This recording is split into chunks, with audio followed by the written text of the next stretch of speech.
Okay, welcome everyone to the 13th AGS Weekly Dialogue. So in this series, we get to know better our members and their change-making initiative in a question and answer format. In the first 20 minutes, we will have a chat with our guest and ask him some questions. And in the next 20 minutes, we will open to the floor and let anyone present ask our guests any questions they may have. So these first two segments will be recorded for those who are not able to be here today. And the last segment will be a 20-minute chat with GM, where anyone can ask Vincent any questions that they may have or raise ideas or feedback to him directly. And this segment won't be recorded. So our guest for today is Kian Beng, and he's our assistant treasurer and a part of the AGS Committee of Management. So Kian Beng was a uniformed officer in SCDF for 13 years, and his encounters during his former career motivated him in youth mentoring. And he has been mentoring youth from disadvantaged backgrounds and those who are transitioning from school to working life. Kian Beng is someone who wears many hats, but today we'll be focusing on his role as the co-founder and lead play designer at the Ubuntu space. So let's get started. Kian Beng, so the first question would be, tell me more about yourself. Myself, I used to, when I was still having my full-time job several years back, I used to tell people that I'm a person with two jobs. In fact, that is one of the title of a human library book that I was involved in. Yeah, when they asked me to come up with an interesting title, I came up with that title my own. So back then, I think being involved in a way to serve other people has been one of my key things that I was hoping to do more of since I was as a student in NTU. Yeah, in fact, but that very fact actually led me to not doing very well in study at NTU. So it's like I focused quite a bit of time in voluntary and other kind of community-based works. And fast forward to now, I would say that I'm a person that is interested in several things, but might not be very good in a lot of things. So some people know me for the person that knows a bit of every single thing and a lot more in a few things only. And that is why I'm starting to gain that expertise in in a few areas. And then I'm hoping to grow myself more in that. So being able to, I guess being able to share different perspectives is one thing that I treasure a lot to myself also, because I'm also learning every day. So in one sentence, I would say that I'm a self-motivated learner who is also very keen to share the things that I've learned and get along the way to others. That's nice. So what is one thing that you have learned recently that you want to share with others? I guess recently I think it's a recent 2 years. Recent 2 years where 2.5 years where I attempted to start a F&B business and were not that successful in terms of that business perspective, but I would say that experience and the kind of insights into the industry and even service industry really enrich me as a person, and really get to appreciate more about what the chaps, what the guys every day in the service industry, what they are experiencing. A little bit of snippets into what they could be facing in terms of the challenges and the daily grind. Okay. So you mentioned that from your bio in the slides that you sent, Daniel, you mentioned that your time in SCDF inspired you to pursue youth mentoring. So what were these encounters in the SCDF that led you to youth mentoring? I think, okay, first of all, it's a regimental uniform service. So there are significant number of NS service guys, males under us, and they are come from different backgrounds. Okay, and I think to me, one of the perspective that I initially started a job for the first years is that because I will have to follow the regimental rules being set up by the parent HQ, the headquarters, and I have to follow that rules for them. But along the way, I began to learn that each of them are facing very unique circumstances and background in their life. And there are some things that I don't think I'll be able to appreciate, be able to really understand what they are facing without knowing them better as a person, without actually getting in touch with the younger generation. It's like I think a good 6 years difference in terms of age, and the 6 years could actually mean a lot of it, a lot of the different kind of like, I wouldn't call generation gap, but simply different times that we have lived in, different times that we have grown up in. And as I progress further in the career, the years go by, that years actually also increased lah.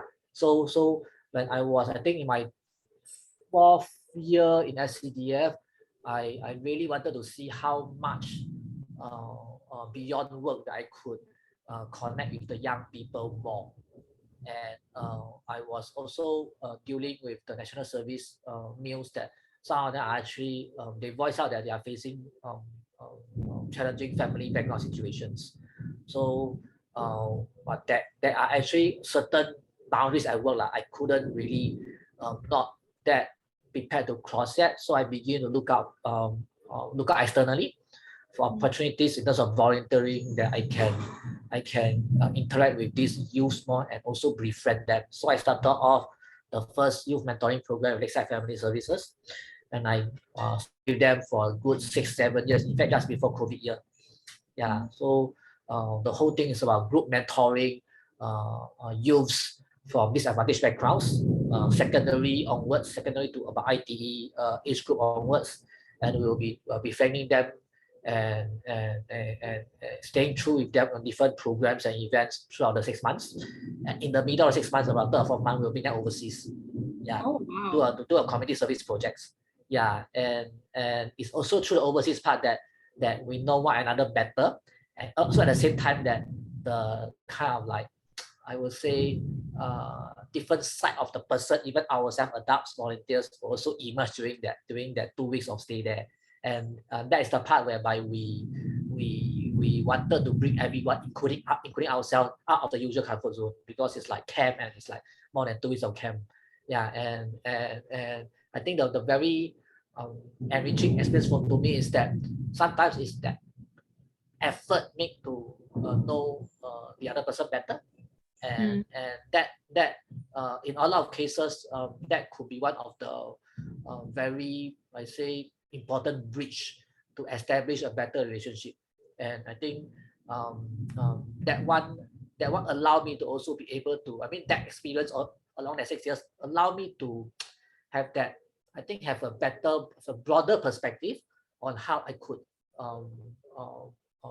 treat people in my work, especially the younger people, as they are individuals, not whether they are my subordinate or whether they are a person serving and serving national service. Because although there are boundaries, I do want to also appreciate them, who they are, and whatever they're sharing with me. You know, I in my last 2.5 years before I left the job, because of my portfolio I was having, I was being also appointed a JDO. It's called a Junior Disciplinary Officer, whereby any of the NSF, if they commit a certain offense, then I will be one of these JDOs to actually execute the charging process, similar to court similar to court charge, but in this case we are the informal judge, quote unquote, within this setting, whereby we will hear out the explanation why they committed a certain offense, and hearing their reasoning, and we share with them what are the offenses based on which clause that they have committed, and we will dish out the so-called, we will decide on the sentence, on whether they can be let go the warning or not. So that is one of the power that I hold because of this role, and I thought it would also be beneficial to me to be able to view things from a different perspective also. Yeah, I think it's very inspiring how much you care for the youth and how much the amount of volunteering you're actually doing now. Yeah, and also I guess comparing your time in SCDF and what you're doing now is quite different. So maybe you can tell us more about what you're doing now at the Ubuntu space and like how the Ubuntu space creates social change around us. In Ubuntu space, our story is always evolving. In fact, every week we are also taking a deeper look into what is our business story and what is our social impact story. Yeah, so the business story is about how do we enable to be, I mean, how can we allow people chances to be have more self-awareness within themselves and also self-awareness within the team or within the community they're in. It can be their work setting group, it can be their family or that. Yeah, so we do that through designing of experiences in the form of workshops or conversations or like a retreat. And first of all, my team, we deeply believe in without gaining more self-awareness, it will be more challenging to also talk about connecting with other people. That's why we always have that tagline, connecting with self first. Yeah, it's always the first basic that we design and deliver our workshop. The next another more enhanced level will be connecting with others. Yeah, so that is with the business story part, and along with it, we our belief is that once people they are able to connect with themselves better, once they are able to share their stories, their own thoughts, their own challenges, their own journey to others in a safer manner, that will also increase their well-being in general. Yeah. Then for the social impact side, what we have been doing is that in fact since last year we have been running conversations and sessions for the public at large. We encourage public sign-ups and we don't charge for it. We call it complimentary lah. So that is about the social impact side, and we are doing it as much that we can offer in terms of bandwidth and resource without really as of now we don't restrict to any particular group unless we work with partners. For example, we are talking HYC separately to also have a series either for their children that they're working with or their volunteers or the youth who are always using HYC space for study or that. Yeah, so we are reaching out to more partners to talk about extending what we are going to do or what we are bringing a platform for people to have conversation to more people. Yeah, so I understand that you are reaching out to many people and there are a lot of projects now. So can you give us a sneak peek of what you'll be sharing during the members meeting this Sunday? Okay, the project is about litmus. I think many of us will remember the litmus test that we have done in primary or secondary school. It's like a test, a response, or something else. So the whole gist is that we want to test a few things together.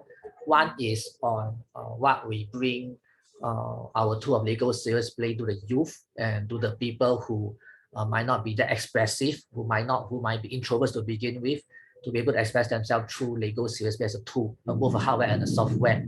Yeah, so we wanted to test this. I mean, what are the different kind of people will be interested to use this tool, either as end user or as a broker. End user will mean like one of the main audience for this group. I mean, for this litmus test will be with students, secondary school students and tertiary level, and the broker will be educators, counselors. And we wanted to test it on a more intentional setting, and we will be sharing this so-called test, or rather the stories that we are going to hear, the insights that we're going to hear from the participants. We're going to share it, in fact, to one of the main objectives is we're going to share it to a forum that is being organized by our members, Louis, Happiness Initiative, Paxium, all that. So this is also in conjunction with the forum that myself and my co-founder Siri will be involved in at the middle of July. Oh, okay. So we'll be hearing more about it during the members meeting, right? Yeah. Yeah. Okay. So another question would be, this will probably be the last question before we transition to the Q&A segment. So, what value do you see in being a member of A Good Space? I'm not going to say a word that is a typical of describe a value. I will say that the value is uh, with no boundaries, because I think in terms of really what kind of value, what's the extent, what's the nature, exactly how should we measure? I think it's only will be made possible and will only be reviewed to the true extent based on what every single member is interested to bring to the entire community.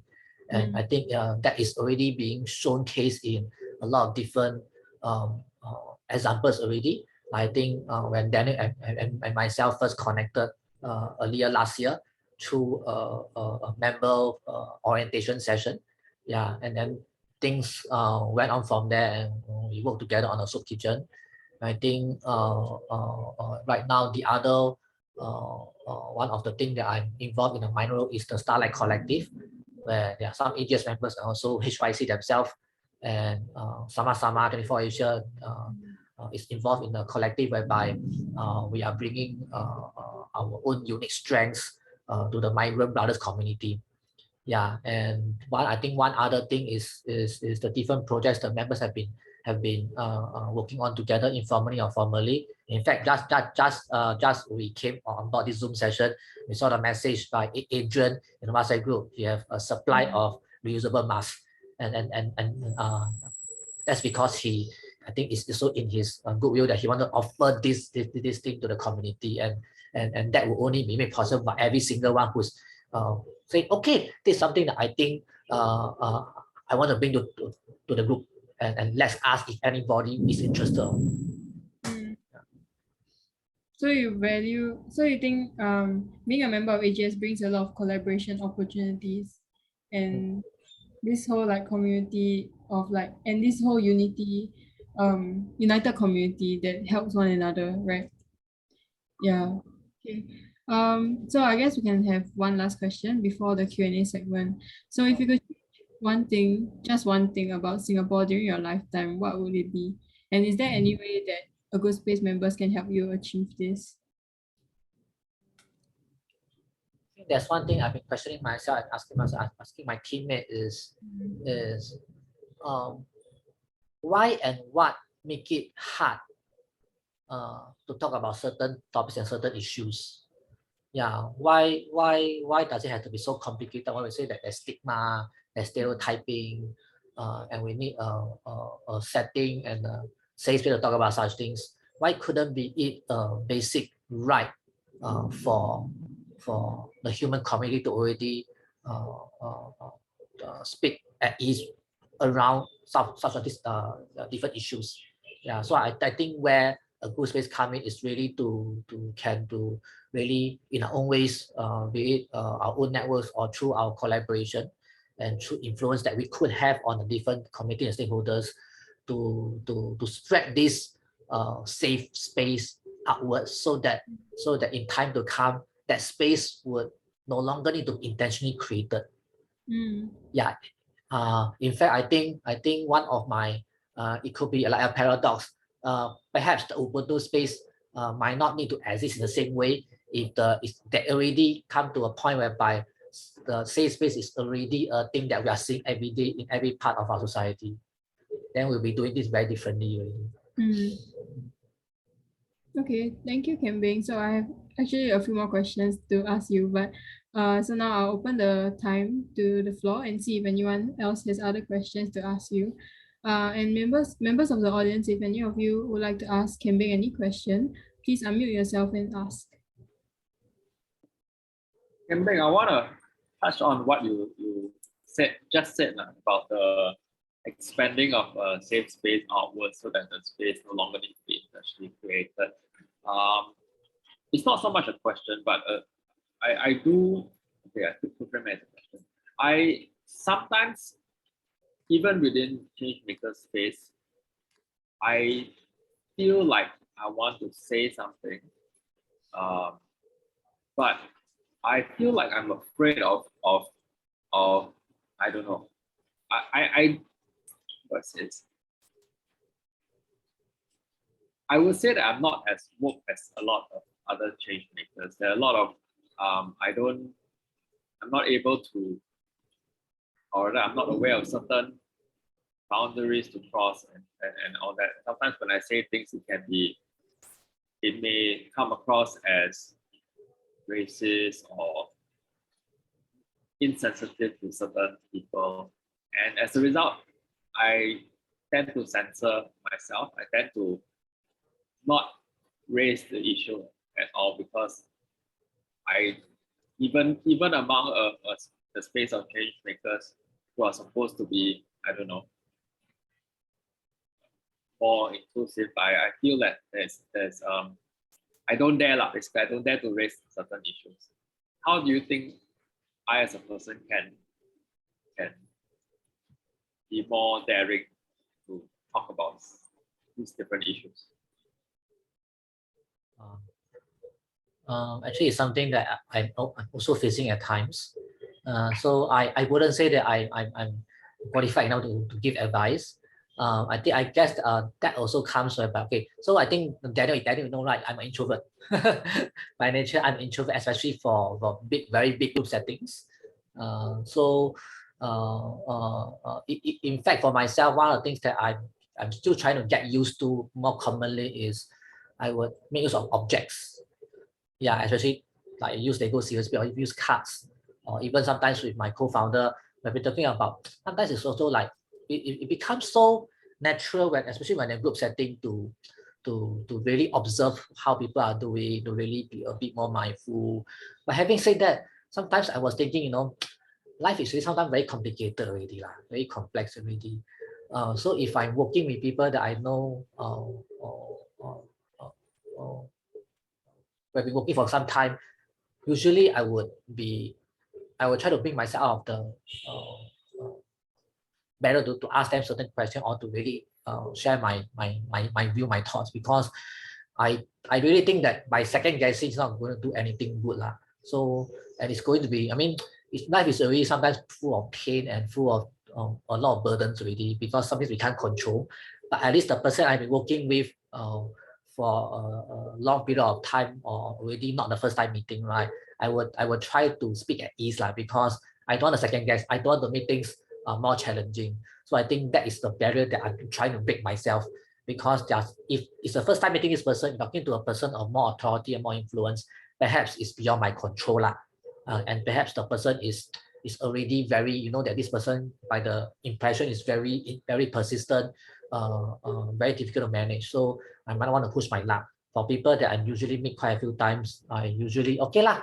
I ask or I say lah, but it's also a challenging task for me to sometimes find that word, that the more suitable word, not to make it sound offensive, but and I guess that's also a learning process.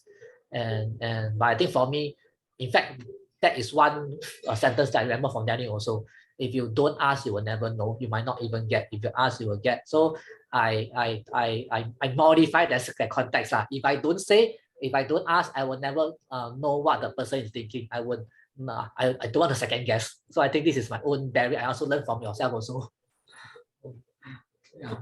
Okay. Thank you. I had here. Yes, Melia. Hi everyone, I'm coming in from Singapore General Hospital, but Okay. I was curious about, it's a routine check and I have like some ultrasounds to do. But my question was, because I think you were talking about this idea of like capturing your social impact and stuff like that. And over the weekend, I attended this event about socially engaged art. And one of the questions that someone asked was like, especially in terms of funding, when like people care a lot about like, oh, what exactly was your impact, or like how do you capture the change that the work that you do causes. And so I think especially with intangible things like community and being able to talk more openly about your feelings or sensitive issues, how do you show funders how do you capture that social impact, or like what do you think has worked for you? In fact, this is also one of the area of question from Race. I just have a interview with Race on Monday, because we applied for a Race membership. I think this is also one of the topic of concern. So we would also trying to explain with the race staff that this is really about human connection. Yeah, and we were also upfront to share with them that we have not been doing that so-called measurement of the impact of our sessions and workshops that diligently. But we are starting to take a more intentional look into how we could measure that. But seriously, I think sometimes in my opinion, I do think that sometimes, especially in the business world, and in terms of the funder perspective, I think I think there's a need to have a shift of perspective to allow some really organic human, more humanist kind of qualitative quantitative outcome be hashed out rather than looking at the numbers and ratings of surveys and for example, like a scale of do you agree, do you disagree, kind of things. I think let the quantitative let the qualitative part speak for themselves, because these are really the words from whichever will be involved in the session, event, program, or conversation, and these sometimes couldn't be measured, because mathematically sometimes couldn't be measured that accurately one. Thanks, Mila, for the question. I think this is also something that I think probably a lot of change makers in certain nature tends to probably have quite a bit of challenges.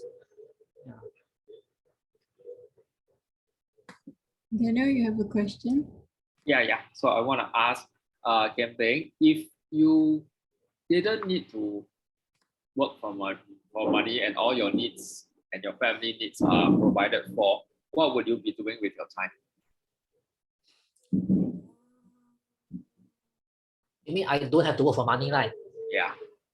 I don't have to go my time. I guess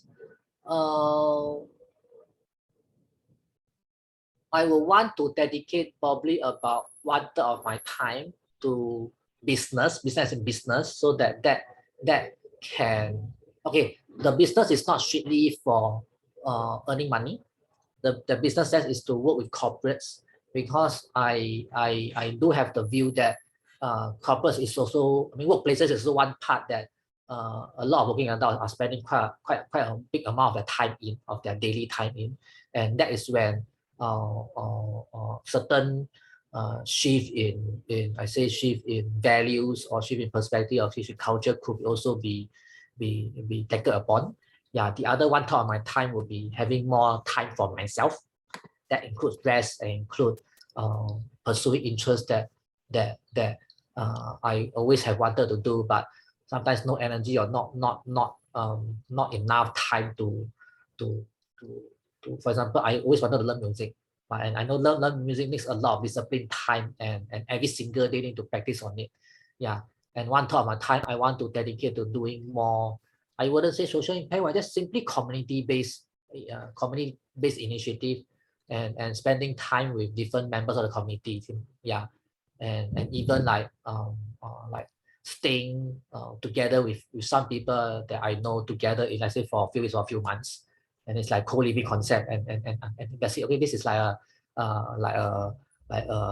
B&B for these groups in Singapore for a few months like that, and then after that, okay, we switch to another group. I think I always wanted to experience it overseas, but I think there's nothing saying that I can't do it in Singapore. A follow-up question to that is, how are you currently spending your time? How am I currently spending time? Probably, I think a lot more than okay, if I were to do a simple flashback to my previous full-time job, I think I'm spending probably about 20% less time on the work. But so out of that time spending on work, right, I don't see myself working fully during the hours also, because whatever I'm doing right now, as of current moment, it's not pure work to me. Not pure. So I also find quite quite enjoyable sometimes when doing the different tasks. And I think it's a mixture of get to meet new potential clients or partners or people randomly that meet along and we network, then we connected over a call like that. And so it's like a hybrid of both work and personal learning, personal meeting, expanding my social capital, these kind of things. I'm spending a bit more time for rest compared to my previous work. A bit more time meaning that at least now when I rest and when I get to the nocturnal state at night, right, I no longer have to worry about needing to be wake up in the middle of the night to respond to a work situation. That was my previous full-time job demand, but right now it's no longer a demand. So at least I'm getting more peaceful rest. Yeah, but I do want to be able to allocate more time for to go into more areas of growth that are not directly related to work. Like just now I mentioned about music. Yeah, and I think one thing that I always also wanted to go more into would be to kickstart a mini initiative for some overseas community. Thank you, Kian Beng. Thank you, Daniel. Yeah, try to poke me to think of my time allocation. Well, it actually gets me to think about my own allocation also. Yeah. I have a question also actually. So why did you decide to? Oh, okay, or maybe like are there any difficulties you face when you're working with youth, and why do you decide to focus on youth like other instead of like other age groups like I don't know working with the elderly? Okay, actually this is one part that I've never really shared with a lot of people yet. Okay, so that's why I mentioned that I was volunteering NTU for quite some time. So the very first volunteering, and it was a few years until I graduated, was volunteering in a seniors home. So the regular group that I was volunteering with, in fact, started with the seniors. Even after I graduated, I went back for some time, joined the same program. So relating back to my previous job, right, whereby the contact time with the job is a lot of the younger adults and youth, right? Treat that also probably, I think that coupled together led me with the kind of like inadequacy kind of feeling that I've interacted more with seniors over my last few years, but not so much on youths that are probably about at least 4 to 5 years younger, and so that motivated me. And even after I left the job, so this recent 2 years, so after I left the job, I went on a slightly different age group by working more with people that are about to graduate from poly and ITE and uni, and people that just step out in the workforce not too long ago.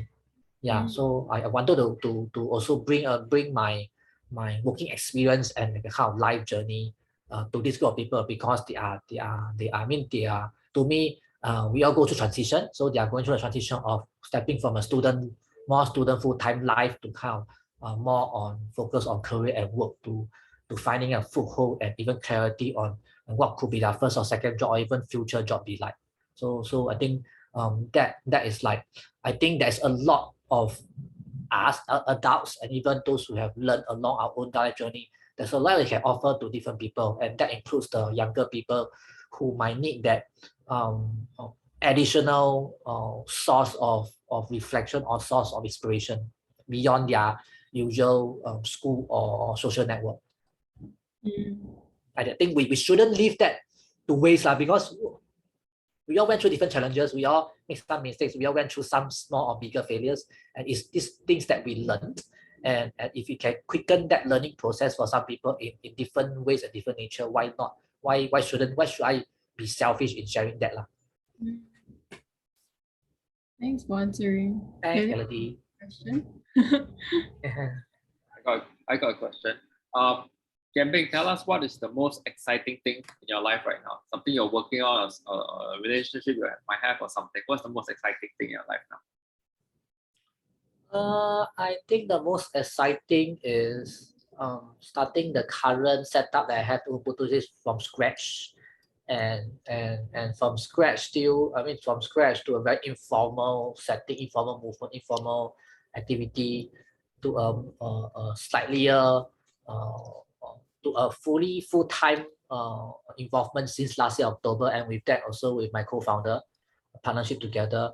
And right now we are really starting from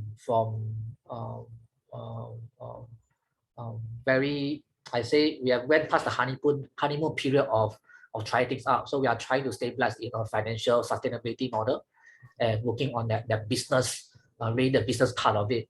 Not also at the same time not forgetting the community-based and social impact side. I think that is the most exciting, because I don't think we can predict and we can really plan for what can happen next. So to me, it's the most exciting, because if I don't think I'll be able to share with you what we will be at the end of this year or at the beginning of next year. I think that is still very much an unknown, and I think I don't like a lot of unknowns, but I'm looking forward to the unknown, because that will bring more knowns, I hopefully. And more unknowns. Yeah.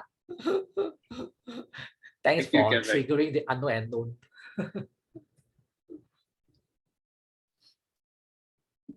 Vincent, do you have any questions for Kian Beng? Okay, then I can ask maybe the last question. So Kian Beng and Daniel, I understand you were JC classmates. Something that a lot of people talk about. Yeah, so like maybe what is something that what is the biggest change you see in each other right now as compared to when you were back in JC? Wow.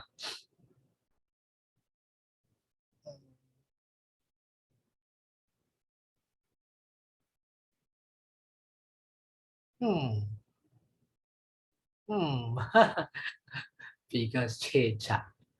I think the biggest change that not a change. I guess it's not a change. It's one thing that I would never have expected or imagined, that that Daniel will be living such a lifestyle. Yeah. Like what, 20 plus years down the road. What about Daniel? Well, I would say Kian Beng hasn't really changed that much. He's still the very helpful person that I knew back in JC. But I guess what surprised me would be his. I never thought that he would be somebody to start his own business.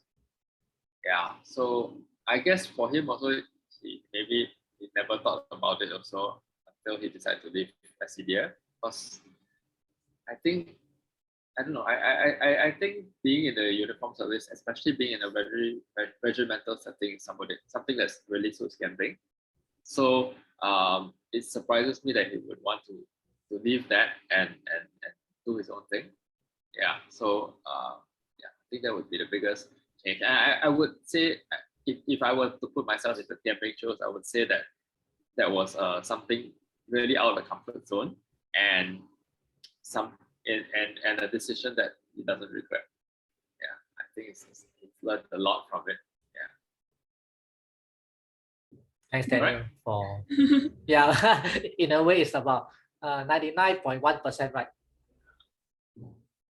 The 0.9% is because something's unconscious I wouldn't be able to uncover until it comes. It's still the unknown in the mind. Yeah, okay. If there are no more questions, we have come to the end of the Q&A segment. So thank you so much, Kian Beng, for making the time to answer our questions and letting us get to know you a bit better. And also we hope that by listening to you, some of our audience members, those who are watching the recording, will want to reach out to you and explore possible collaborations with you. Yeah, so now Thank you. Thanks, Kian Beng. So I'll end the recording now.